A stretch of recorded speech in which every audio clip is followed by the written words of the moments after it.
Hello, welcome to part 4 of my presentation, The Path to Silence, Japan's Christian Century and Beyond. My name is Walt Mussel. I'm an author in the Atlanta area. When we finished part 3, it was 1620s, and martyrdoms are occurring in several cities in Japan, seeing the martyrdom of both missionaries and laity. There was also a change in leadership at this time. Tokugawa Hidetada, the second Tokugawa shogun, followed his father's footsteps and stepped down, elevating his son Iemitsu to the rank of shogun. This allowed Iemitsu to grow into the shogun role, while Hidetada continued to control the strings.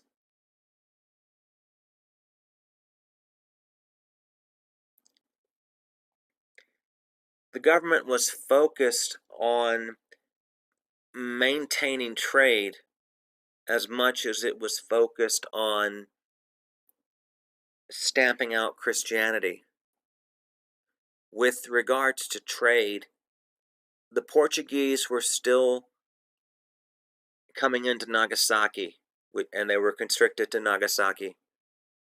The Dutch were coming into nearby Hirado. The English had pulled up stakes in 1623, basically through bad management of their investment. They lost a lot of money. The Spanish were kicked out in 1624, being accused of smuggling missionaries into the country. To maintain a control, particularly on the Portuguese, because of the connection with Catholicism, the government decided to make a man-made island in Nagasaki. The island was called Dejima. Construction started in 1634 and was completed in 1636.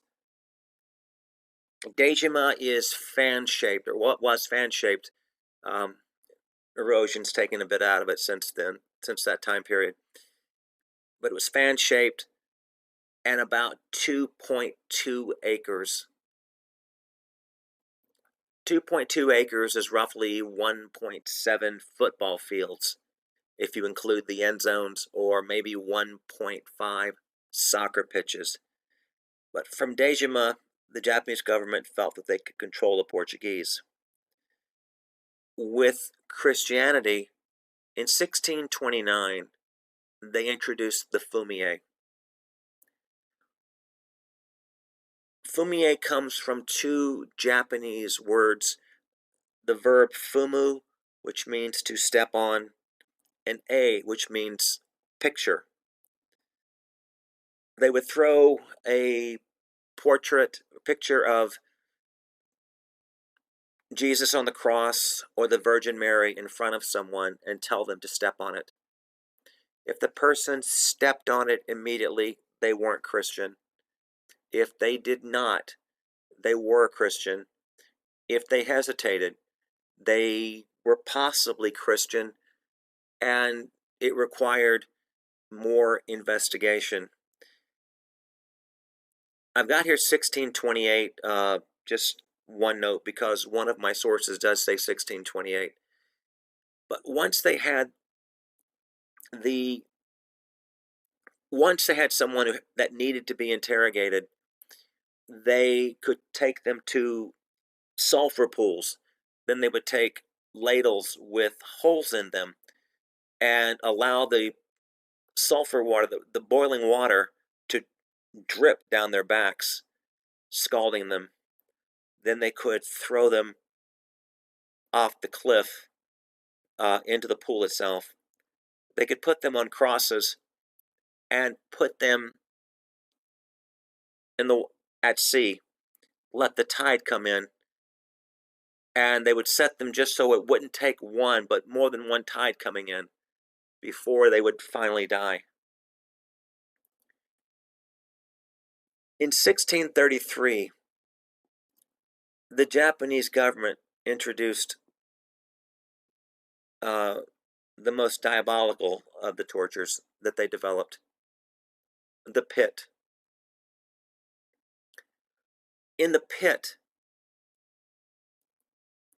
a person was wrapped from the bottom up, but one arm was left free. Then they were hung upside down in a pit filled with excrement. The smell was so bad that you would pass out.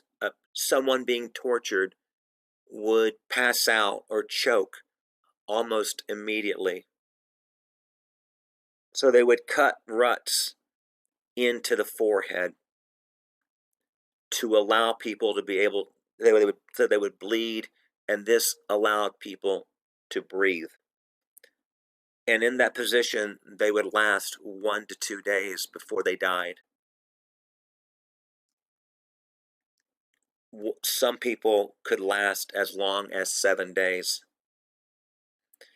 And one Japanese woman supposedly lasted for 2 weeks without apostatizing. They began using it this way to get people being tortured to apostatize, but then they also might torture someone and then force others to say, either you apostatize or we're going to torture them to death, which was a challenge for any, a thought for any Christian.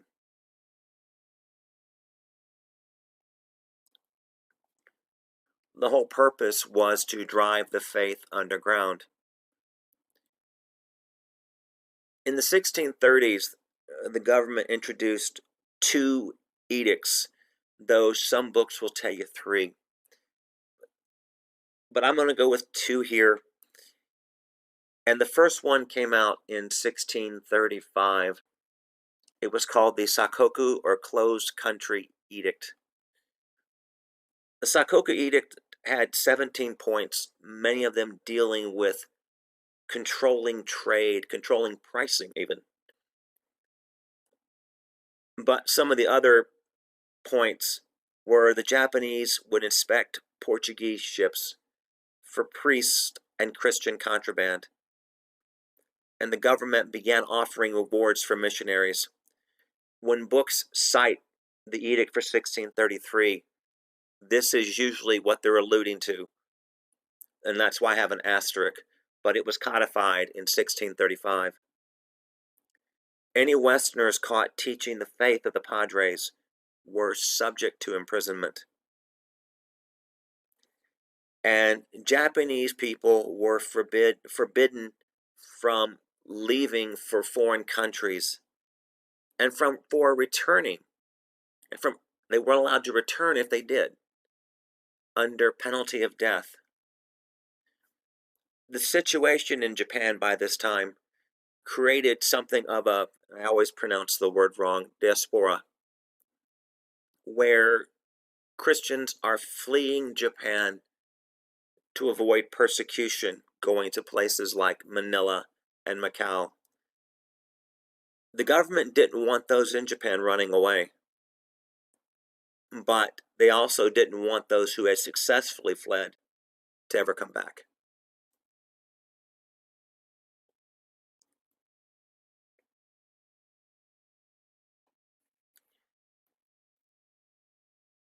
Persecution saw its most grievous time with the Shimabara Rebellion. In 1620, the daimyo in Shimabara, and Shimabara is located on Kyushu, the southernmost of the main islands. The daimyo in Shimabara exacted a heavy tax on the mostly Catholic population to build a new castle. He died in 1630, and his son took over. There was hope the son might be less strict, but he wasn't. And then, even though a huge drought occurred in the 1630s, taxes were still expected. The population rebelled in December of 1637. In April of 1638, the rebels made a stand in Hara Castle, which was the castle that had been in use when Christianity was allowed. And then the rebellion was finally put down by 125,000 samurai and the Dutch Empire. Estimates are that 37,000 rebels and sympathizers, all Christian, were executed. History books will tell you that this was a tax revolt and not a religious revolt. And that's partially true. This was a tax revolt, but it was a tax policy aimed at a Christian population. When bodies were removed from Hara Castle, they found metal crosses where the rebels had taken the bullets that had been fired at them and melted them down into the shapes of crosses for comfort. After this was over, the government looked at the daimyo in the area and said, "You really screwed this up." And so they executed him as well.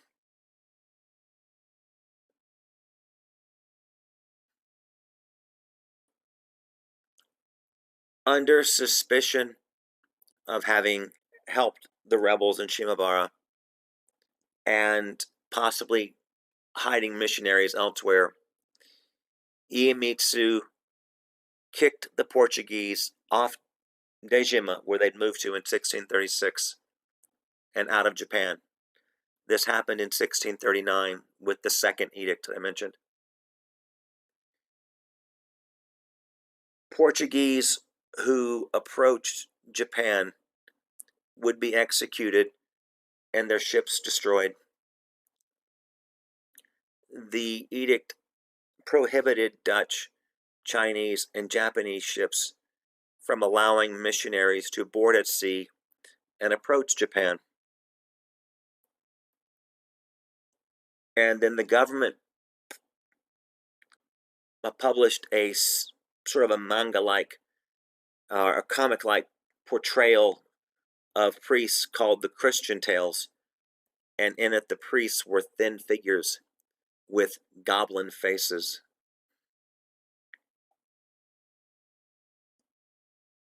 Dejima was not empty for long. In 1641, the Dutch were forced to leave Hirado and occupy Dejima.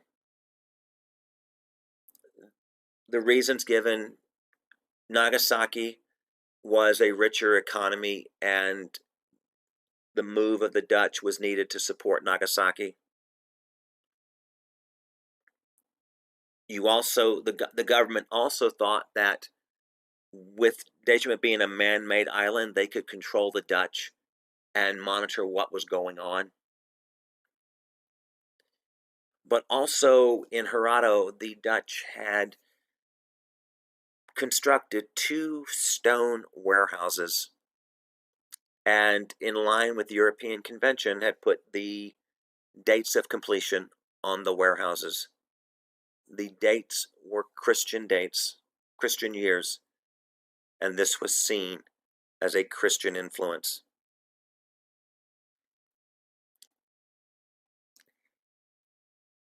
The Dutch would spend the next 200 plus years being the only European nation with any contact with Japan for any purpose of trade. The English did try to return, but at this point, the Dutch, realizing they had 100% market share, and also this was their most profitable spot in Asia. The Dutch began told the Japanese government that the English were now working with the Portuguese. And so the English were forbidden from coming in. Outside of the Dutch, the Japanese were trading with the Chinese, and there was an area in Nagasaki of Chinese merchants. Most history books will focus just on that. But Japan was also trading with Korea and Ryukyu, which is the former name of Okinawa, which was an independent trading nation at that time. But they were doing it from Kyushu, but in areas other than Nagasaki.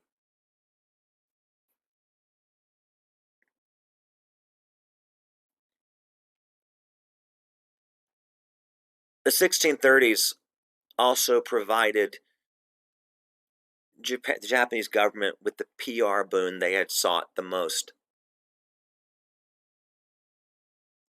Cristoforo Ferreira was a Jesuit priest. He arrived in 1609, went underground after the 1614 ban.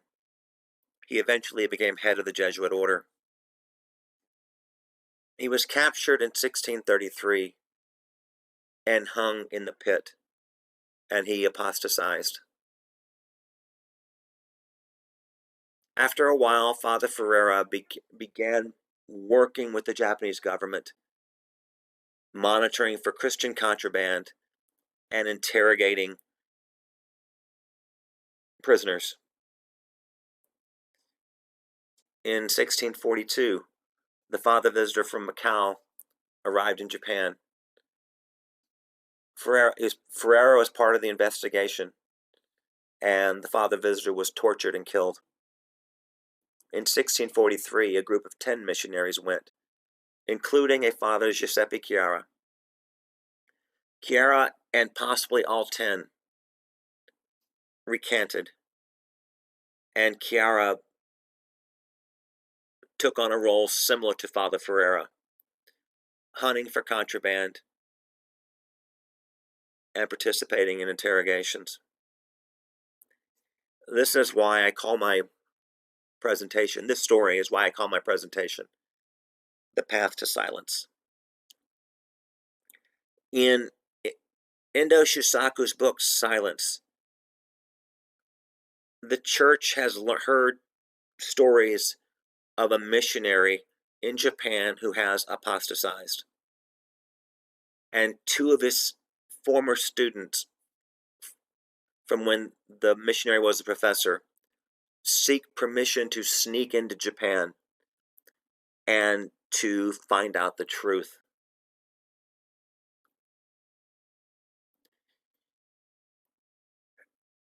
The truth becomes something that is a challenge to both of them. And as a reader, you are faced with the choice I mentioned earlier. It's one thing to die for your faith. It's another thing entirely to watch others die for your faith. The book was made into a movie that came out in 2017. The Ferreira role was played by Liam Neeson. He's quite good. The roles of the 2 priests were played by Andrew Garfield and Adam Driver. The movie is R, due to violence, and it's a bit hard to watch it first, if for me anyway, because like I said, I could accept Liam Neeson, but it was difficult at first to get used to the idea of Father Spider-Man and Father Kylo Ren. But overall, it is a educational film to watch.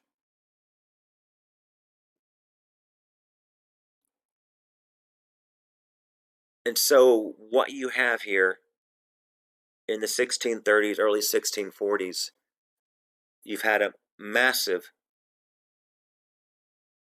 persecution and martyrdom. You have priests who have apostatized and are being held up as examples to the Christian population as to why they also should apostatize.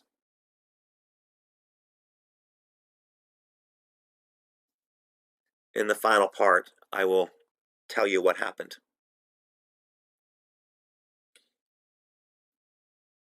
Thank you all for watching. As I've mentioned, I do this presentation for churches. It's free. It has a bit of a different flow when I can do it in person because I have exhibits. If you please like my YouTube channel, and you'll be notified when I post other videos. And if you're interested in the presentation, please reach out to me at my website, www.waltmuscle.com, or check out my book, The Samurai's Heart. Thank you very much.